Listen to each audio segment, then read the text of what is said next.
subject matter is not so important. Why making this video? I had an interesting conversation. Let me just spin to my painting setup too. Let's see, as you can see, I've sort of tinted it with a basic shape.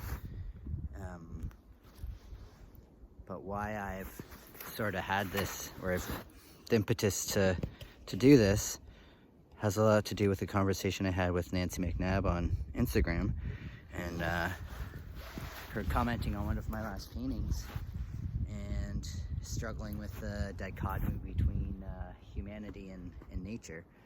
And I think what we all feel, that especially now, it's very potent, and that's got entirely to do with the way that we view things. And when I go out painting, I mean, very quickly I got addicted to the feeling that it gave me of solace and respite, and this whole idea of actually seeing in a different way than I was used to. And I'm going to talk about that right now, while I paint this. So there'll probably be a lot of ums, and there'll probably be a few mistakes, but we'll make it happen. It's actually pretty warm out right now, so I don't have my hat and I forgot my glasses, but it's kind of good that I forgot my glasses because it touches on the sort of very beginning of us as a species. And I think that it's easy to forget. We've become so good at classifying visual information down to the types of trees, what the buds are called, what the twigs are called, what certain types of light, what certain types of snow. All of these descriptions, in reality, could just be one separation that started in the beginning. And that first separation is us, the self, and everything else. And so when we talk about feeling a separation that's happened lately, what we're really talking about is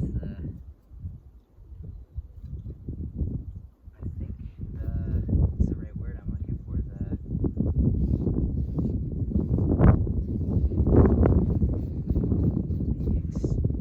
the extreme detail in which we separate. So not only has it become the difference between the self and us, or the self and the world, but it's a vast amount of detail. And so if we think back to the beginning or the origins of us, even as animals, if we were to be walking through this area here,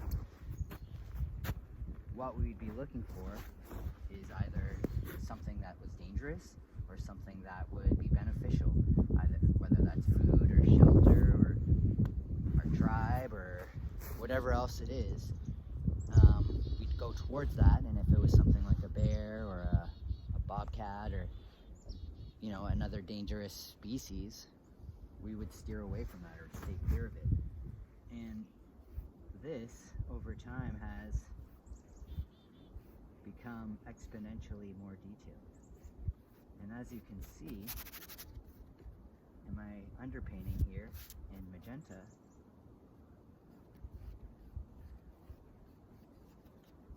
it is a very basic shape. I'm using the magenta to sort of block in the darks. Even in the dark, you could see, I don't know if you can see this, hopefully you can, it's not too bright, but if I sort of put in even a shape like this, right? As a species, this shape, maybe I'll bring this a bit closer and we can see, but as a shape, that could be anything. That could be a deer, that could be a bear, that could be anything. And so we slowly began to understand that and acquire the data needed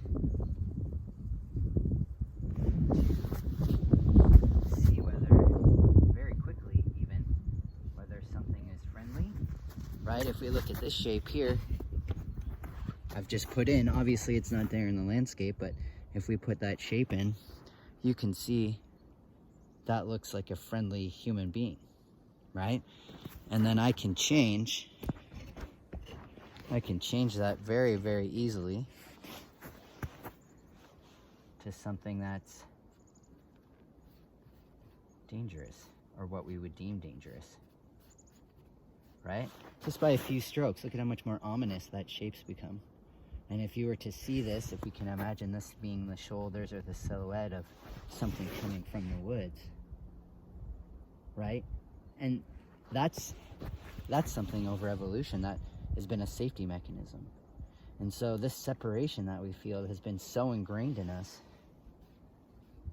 for our survival that we've stopped learning how to control it and being able to turn it off. And what at once has kept us safe, right? This ability to look quickly and visually assess if something's dangerous or not has now bound us, and we can't escape it.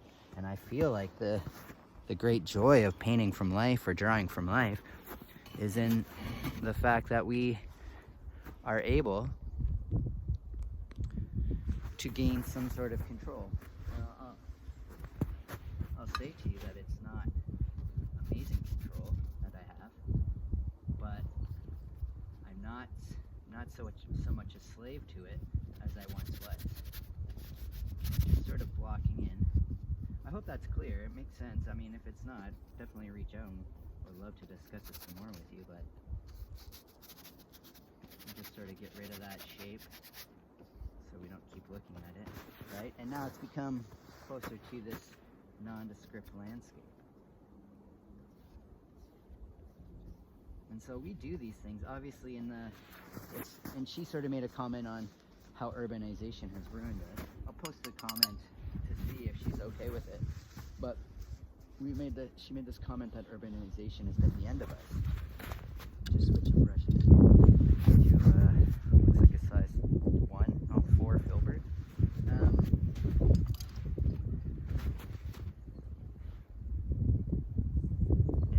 it's not that it's the key to our demise, it's just that it's so much more readily available to our visual senses on actually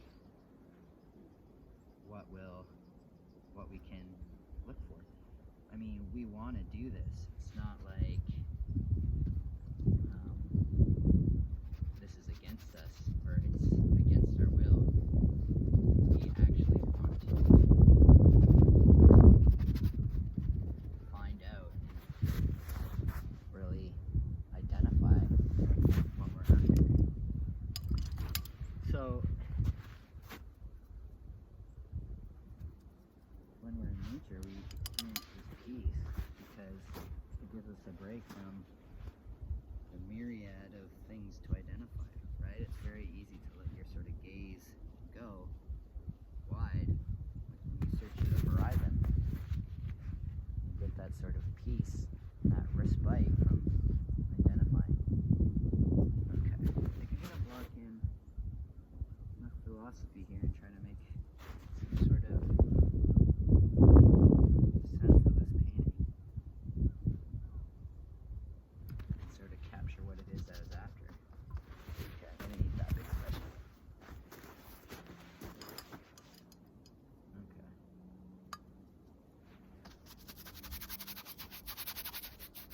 Let's just block in the sky here.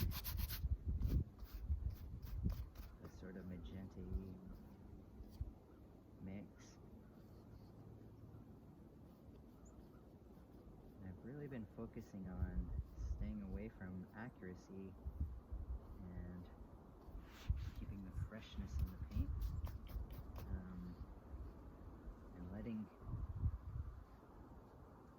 sort of the paint do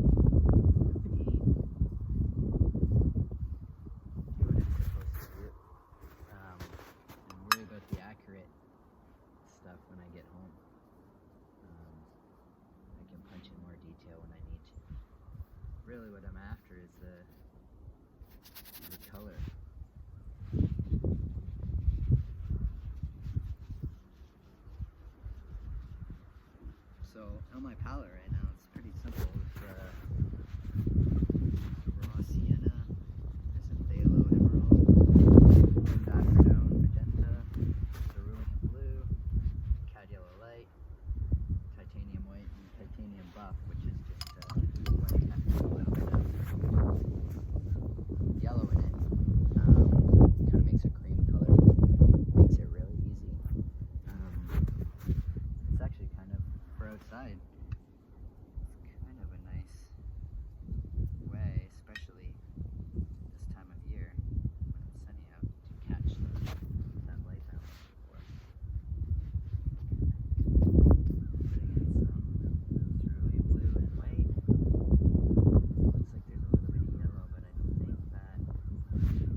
that's going to mix a bit, and it's going to give me the yellow tint that I'm after.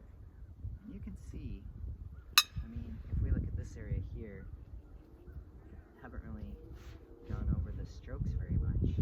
And compared to this area here, where I've sort of smashed it around,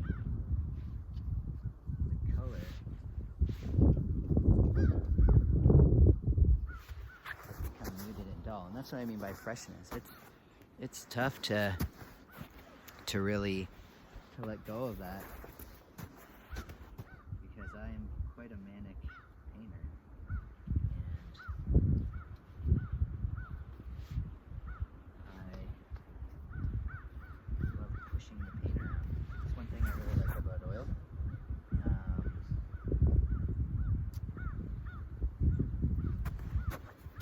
The ability to sort of mess around. I mean, watercolor is beautiful and I love it. It's my first love, but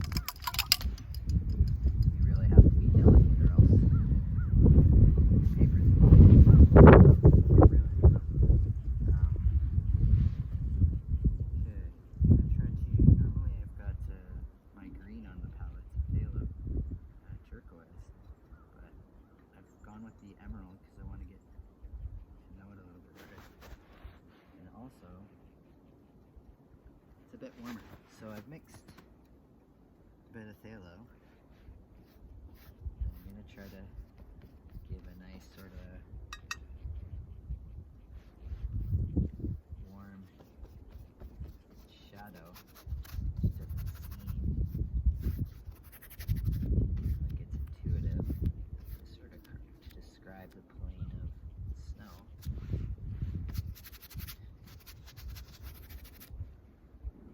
And I'll keep my strokes, even though I'm blocking in this whole bottom part, I'm going to keep my strokes going in the direction that I want them to.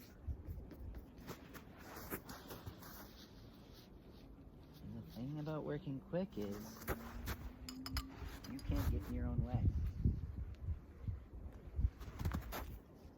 Now, to go back to what Nancy was saying, and Nancy's a painter as well. I think she's been painting for about 4 years, and she's self-taught. And the thing about studying from life is it is a great teacher. And what I mean by that is, if we touch back on what I was talking about earlier with the sort of handcuffs of the way we see, it not only hinders our solace and our ability to see things clearly without our preconceived opinions and prejudices, but it also stops us from painting, right? The key to painting, especially a landscape, is to be able to break down all this detail into the simplest statement. And so the first question I always ask myself is, what is it about this that stopped me to paint? And it's the feeling of beauty and airiness of the tops of these trees up here, which I don't think we can see quite yet, so I'll spin them a bit so you can see it. Hopefully you can see it. So up in there, there's like this orange beauty. It's almost like a glow coming through the buds, juxtaposed against this dark sort of violet blue underneath. And so everything else is sort of superfluous. If I started working on, I want to do this. What I want to do is actually get into all of the detail up in here of his branches, right? The negative space. It's unreal, the pattern. But in reality, that's not going to help what I'm after. And so constantly stopping myself, or the success, I should say, in painting, or finding what I need to use as the foundational elements to show what I want to show, is in stopping identifying. I can't do that because immediately I'm going to get sucked into that detail. And so I purposefully keeping it broad and keeping it loose, and sort of staying true to my original state. And so not only is this mechanism of looking at the world and identifying it something we use for survival, but it's actually antithesis of being able to paint from life. We need to be able to see those abstract shades that make up the world, right? The things that we see are just data. It's this data that we're taking, this raw data of light reflecting off of atoms, and changing it into these concrete corporeal shapes. That's the sort of magic of humanity that we're doing, and it allows us to move freely in this world. Okay, enough hippie bullshit, and let's sort of get a little bit touch closer to what that color actually looks like. And this is the other thing too, I'm not so concerned with color matching anymore, right? What I'm concerned with is finding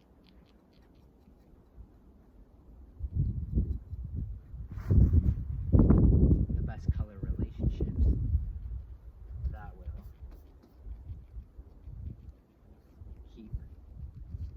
will show what I want to show. And so, I mean, I should go order this book today, but The Interaction of Color by Joseph Albers, or I think it's Albers, I don't know.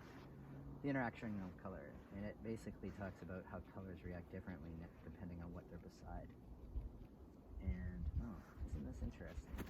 Okay, so some of that sky has streaked through and it's starting to look like how I want it to look. So I'm going to mix a bit of yellow with my raw sienna, and maybe some titanium buff to mute it out a bit.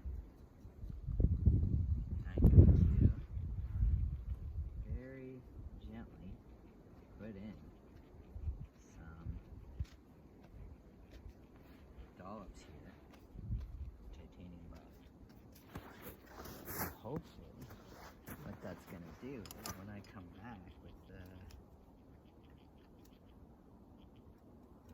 darker, closer tone, the shadows, I'll be able to pull that down. Let's see if this works here. Not quite how I want it to, but it's getting there. I think I better switch brushes here.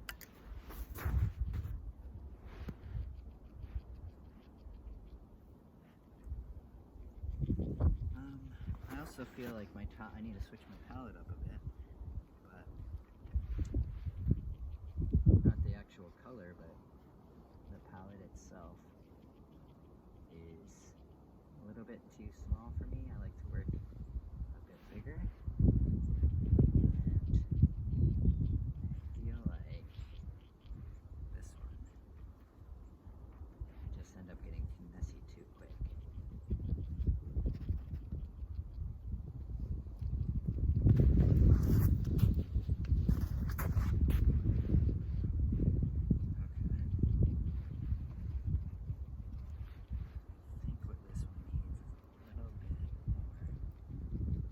Life.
gonna add a color just to make my life a bit easier.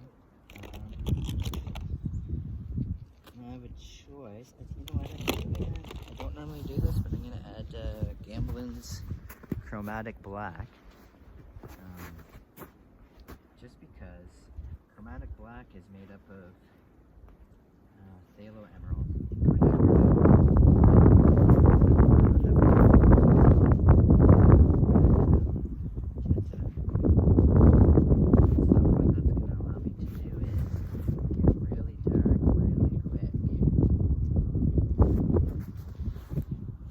and cool.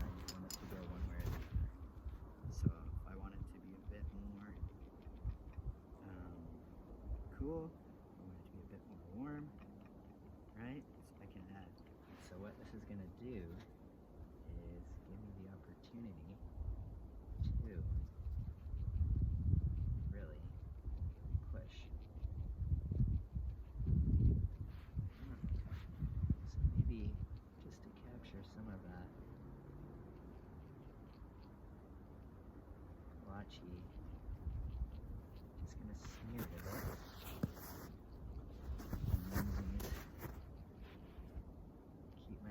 Really soft.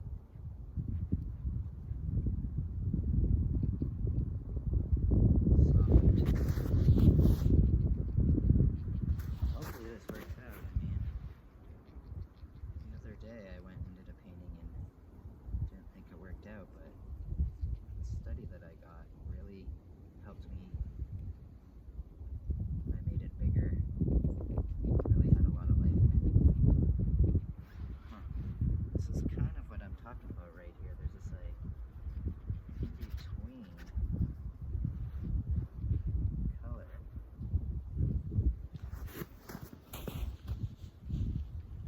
that I want this video wants to.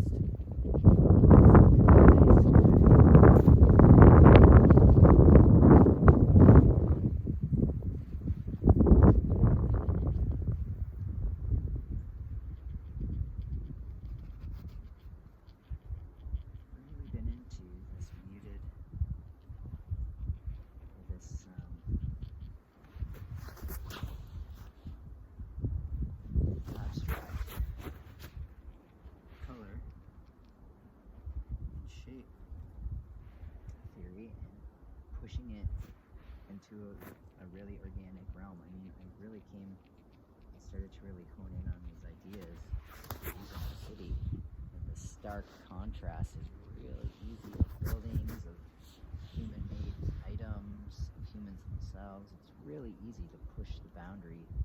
It's a clear-cut boundary between identifying it and not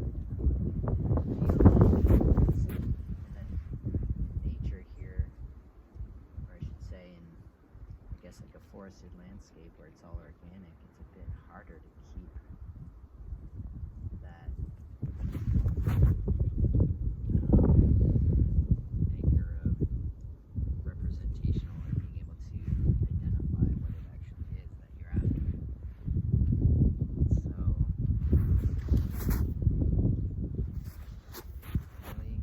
really fun trying to sort of figure out what it is that is holding the scene together. I almost feel like it's going to be time to switch to a palette now. No, it's just pushing.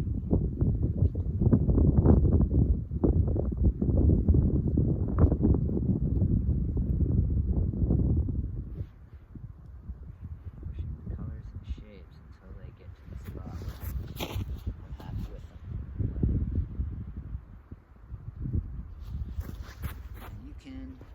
There's probably parts, I hope that there's parts that you'll see where you start to identify, oh, okay, that's what he's doing. That's it, where he's going with this. Maybe not yet.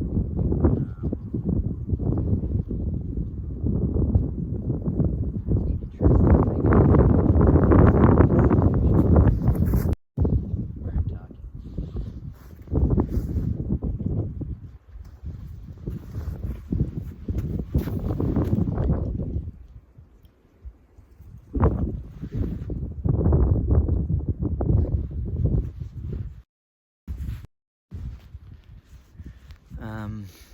Okay.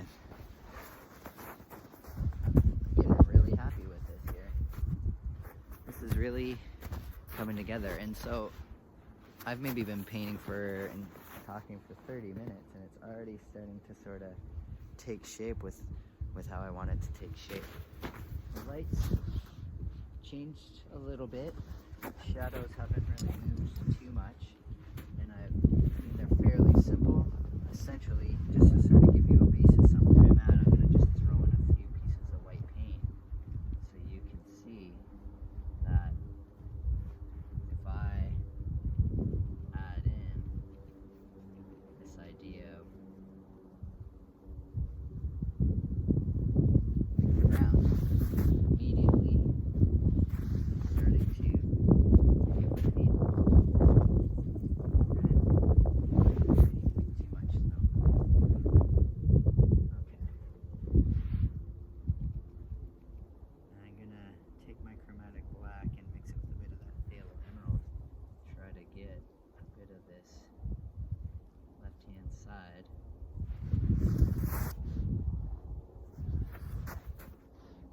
Trees here.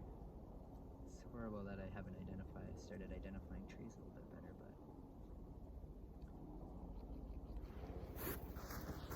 we'll see what I can do, right?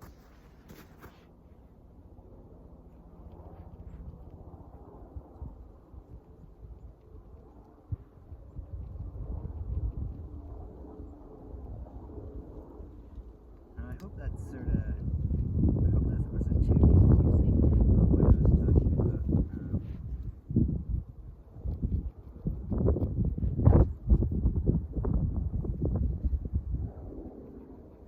Because it really,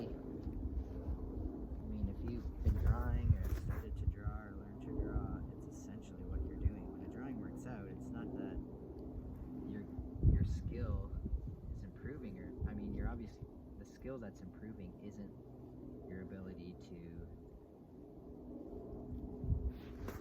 draw, but your ability to see things properly, right? And not become overwhelmed by detail.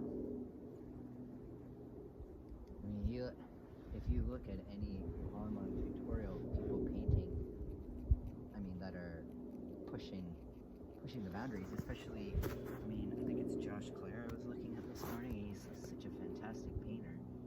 And what he does is he's a master at being able to identify and block in the shapes of color and value in such a way that it causes the viewer to be able to manifest reality within inside them.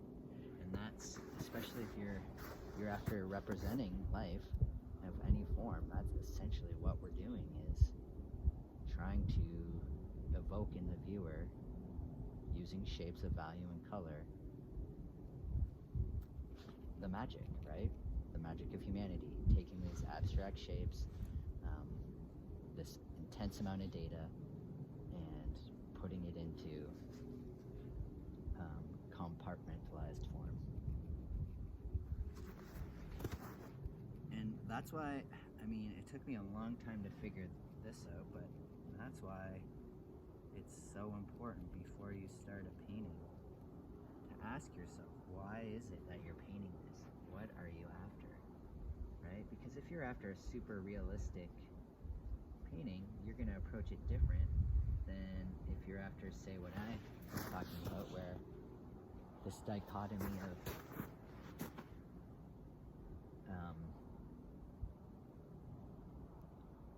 clarity and mystery, right?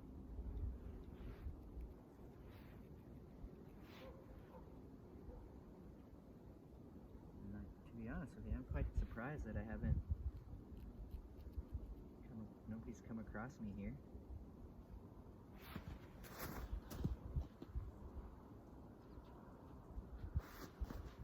You can hear a dog in the distance. I'm going to switch my brush. I got a bad habit of staying the same brush for too long, but I think I kind of like what's happening up in here now, so figured out, I started to figure out phthalo green a little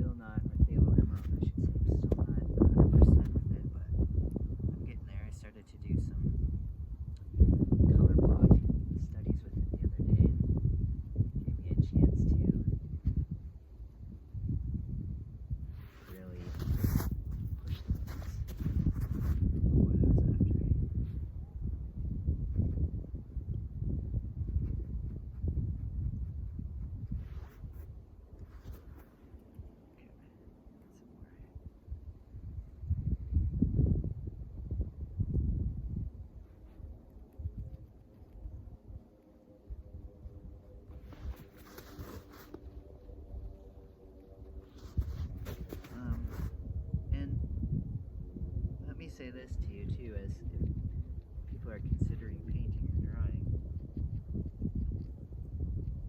If what you're after is creating something that looks like a photo, fine, that's totally right. And by something that looks like a photo, I don't mean that in any negative context. What I urge you to do though is to study from life, because, and this is the issue, I don't know if anybody's ever said this before to you or you've heard it before, but the issue of painting with photos isn't that it's bad or it's gonna hurt you. The issue is that you're not flexing your muscle of being able to switch from looking and seeing. Looking being taking all of this information and making it into succinct compartmentalized shapes, and seeing being staying away from identifying those shapes and having it be more abstracted. When you're looking at a photo, it is symbols. There are very complex symbols that you're drawing from. When we're looking at this, what we're doing is we're turning down the level of symbol creation, right? Because that's what we're making, the symbol of trees, the symbol of the physical world. And so if you don't study from life, what's happening is you're not really flexing that muscle. You're stuck in the world of symbols. And being stuck in the world of symbols is fine, except for, as an artist, you need to create your own independent language. And by starting from the foundational elements, what you're doing is teaching yourself these physical, or these very real physical shapes that are in fact languages that you can use to evoke certain responses in a viewer, right? So if we think of sentence structure, what I'm doing is forming sentences with shape, color, and value to evoke a certain feeling in the viewer. Now, whether that's a concrete feeling like pretty sunny day, fascism is bad, whatever it is, it's up to you what your intent for painting is and how complex that is. But if you don't study from life, you'll never get the language you seek, right? And so studying from life doesn't, I mean, obviously a photograph's in life, but the issue is painting a photograph from a photograph is the same as painting a cereal box cover, right? It's just the symbols are more complex. And so I don't know if that's the point I wanted to make. Just give me a second here.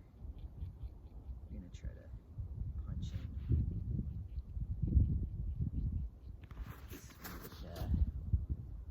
spots. Oh wow, this is really turning out better than I thought it was. Huh. Well, sometimes you get lucky, right?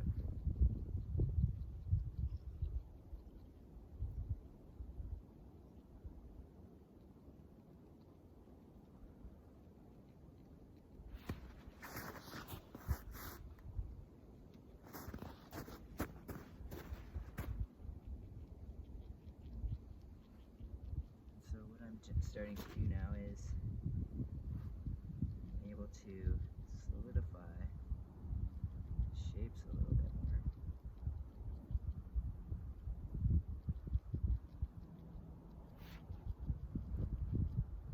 Find that medium color. So here's a little something that might be beneficial for you,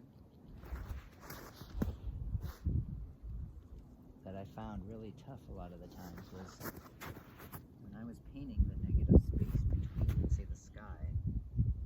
When I'm looking at it, it's really bright, and I would put in, I'll just do it right now, I would put in the same color that I would have in the sky. And what I found was it was just too vibrant. And so it wasn't that was putting the paint was wrong. It was that the value was wrong. That, in fact,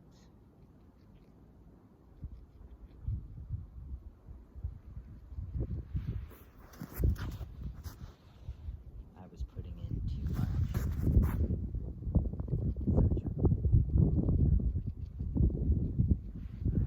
It wasn't the correct response. I can't remember if I was talking about anything. Think about what I'm doing here.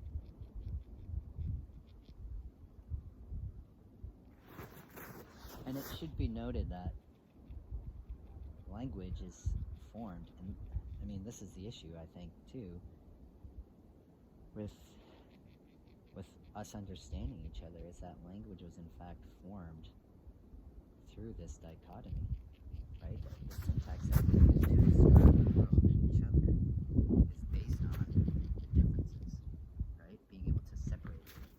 So no wonder we're in a world right now that feels at odds with us, right? And that if looking, identifying these shapes of color and light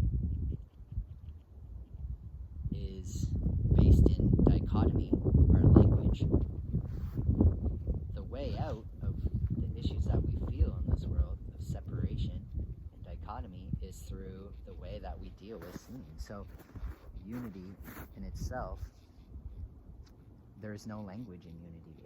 That's why when people speak about esoteric things, or say religious things, spiritual things, it sounds like wishy-washy. It's because the language we're using to describe it is not of that world of unity. It's of dichotomy. And so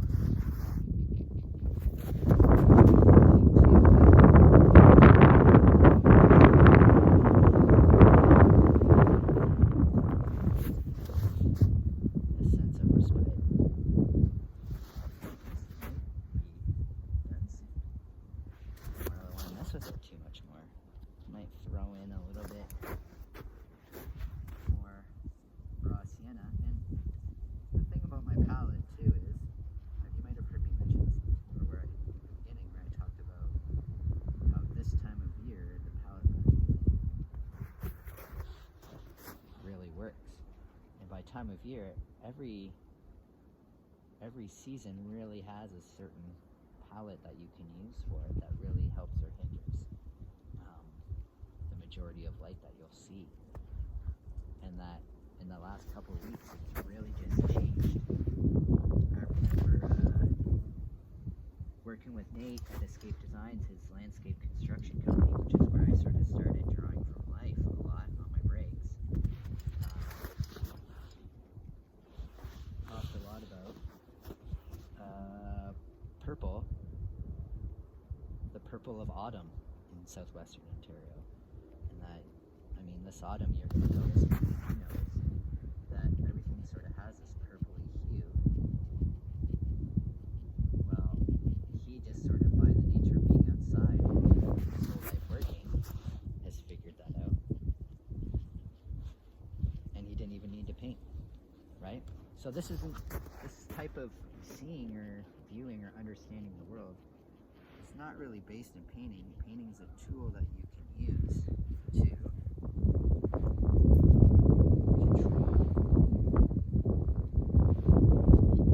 how you see or how you work with your visual data.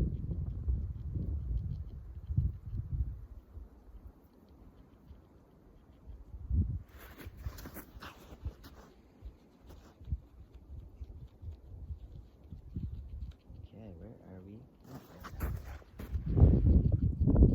Oh, I did not call this titanium buff earlier. I went through this fad of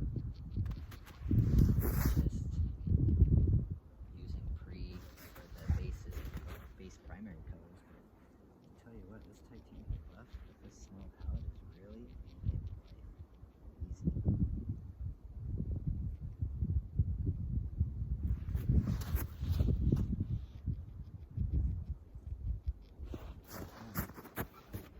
Let's see, I don't have a warm red. I mean, the warm red I have been using pushes more toward me, but I'm gonna try adding some yellow light to this quinachrome magenta. You can hear people out there, I hope, having fun. Let's see what I can do.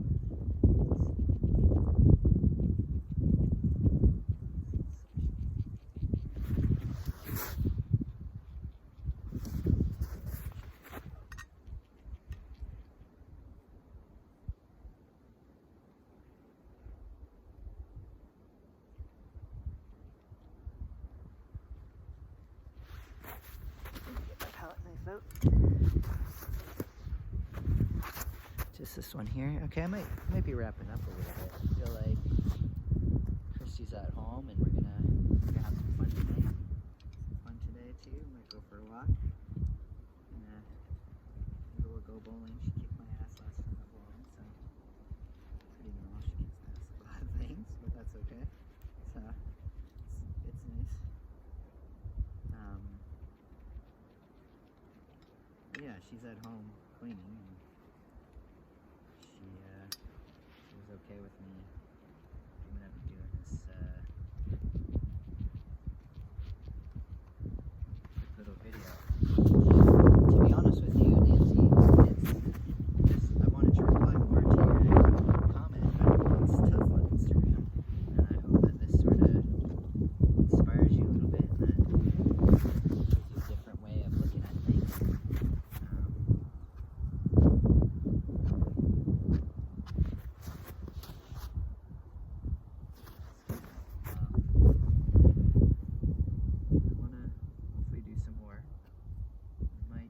Doing a workshop demo at Lambton Heritage Museum this April. Perhaps I'll film that.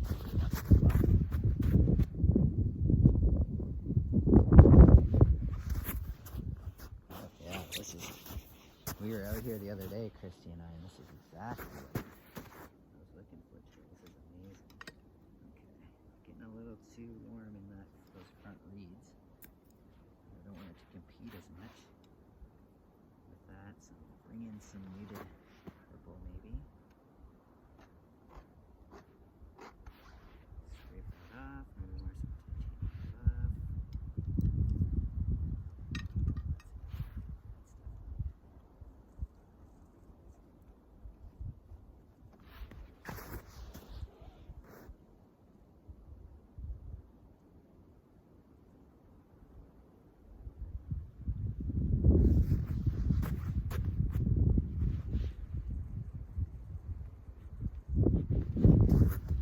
So it did sound a little bit to me like I was trashing photos, but I mean, here's the perfect example of what photos are good for. One, if you can't go out, obviously, a photo's better than nothing. But two, I've got the color that I captured, right? And I got the vibe that I wanted. And so when I go home, if I want to rework this thing or get a bigger version going or another version, I can just use the photo to map the details.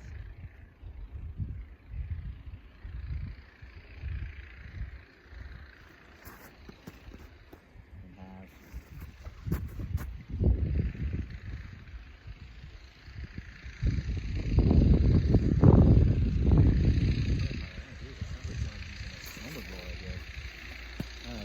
what is this, an ATV? Oh geez, look at this. Pretty awesome.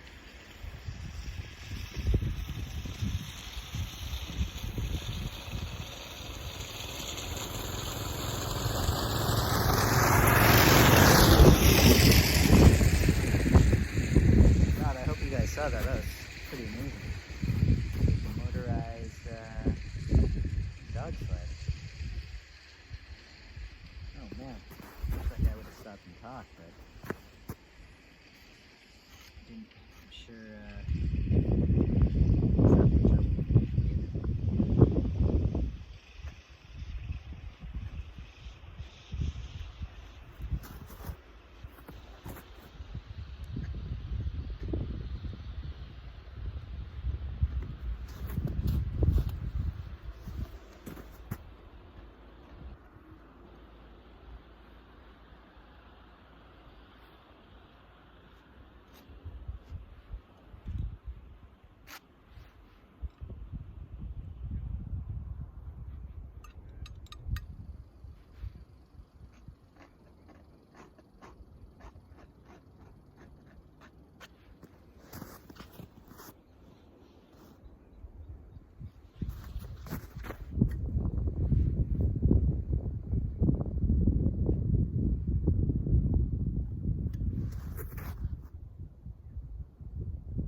seen this, would I have been inspired to think about this stuff today if I had been at home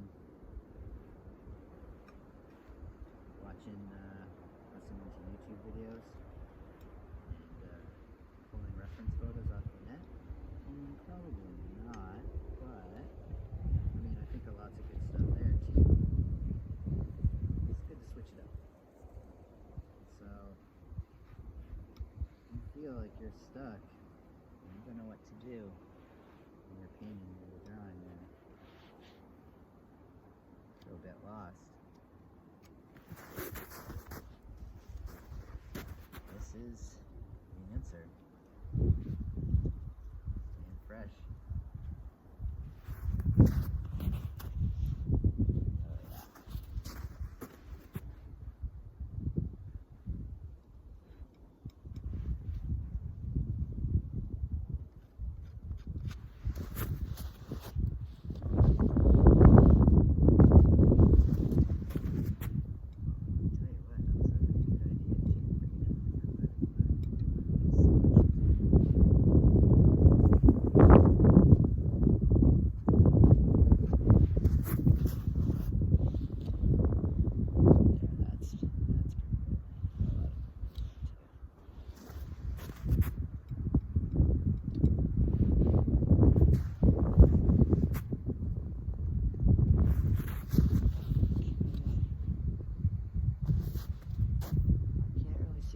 But I feel like that might be done.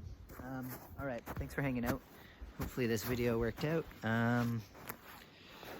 Yeah, I mean, if you haven't read any of the articles or the descriptions of what I've talked about, ChristopherCape.com.